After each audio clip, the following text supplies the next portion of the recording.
Warning, the following video is very corny.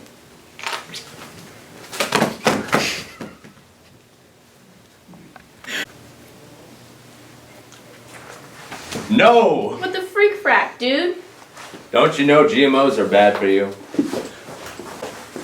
What? Yeah, don't they harm the environment? Actually, GMOs are used to reduce the use of harmful chemicals on the environment. The chemicals can have a negative effect on the environment when rain carries the runoff downstream into other aquatic ecosystems. Also, crop dusters can't control where the pesticides land. It can be carried in the wind before it makes it to the crop.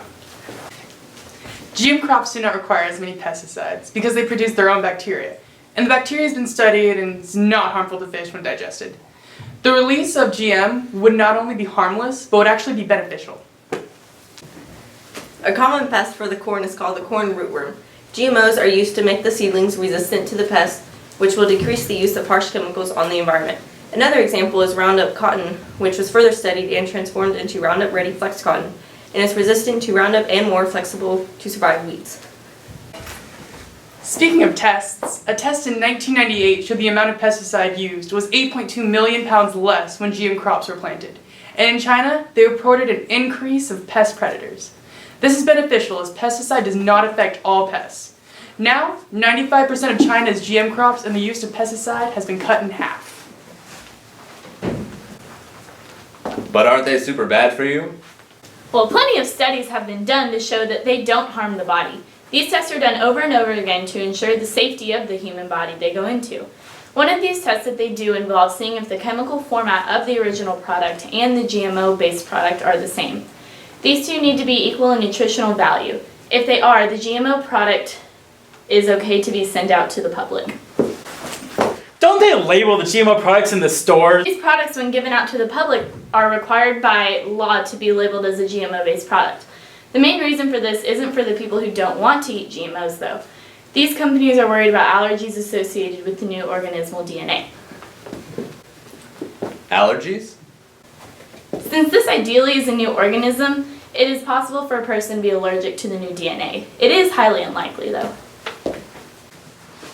See, they may even kill you. Do they even study this crap?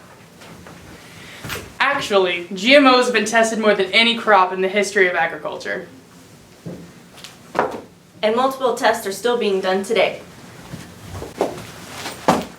I'm pretty sure that's for every altered crop. There's like 20 to 40 independent studies performed.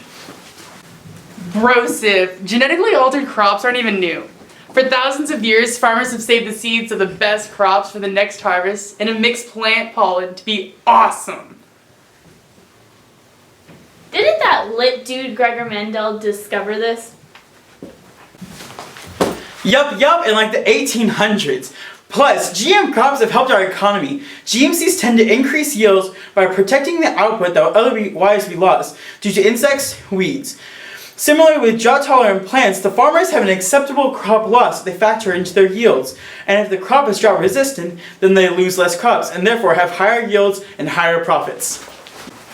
Well, if I would have known that, I would have eaten more veggies. Oh no! Is that CEO Monty? I've overheard what you've been saying, and I think it's time to let the county in on the GMO train. Choo-choo! Walked in this party and these girls looking at me. Skinny jeans on, and you know my head nappy. Hey, okay. I want y'all to do this dance now. Juju on that beat, juju on that beat, juju on that, juju on that, juju on that beat. Now slide, chop, hit them for no stop, hey. Don't stop, hey. Don't stop, hey, run a man on that beat, hey, run a man on that beat, hey, run a man on that beat, hey, run a man on that beat. Now, do your dance, hey. You ugly, you your daddy's son, hey, hey.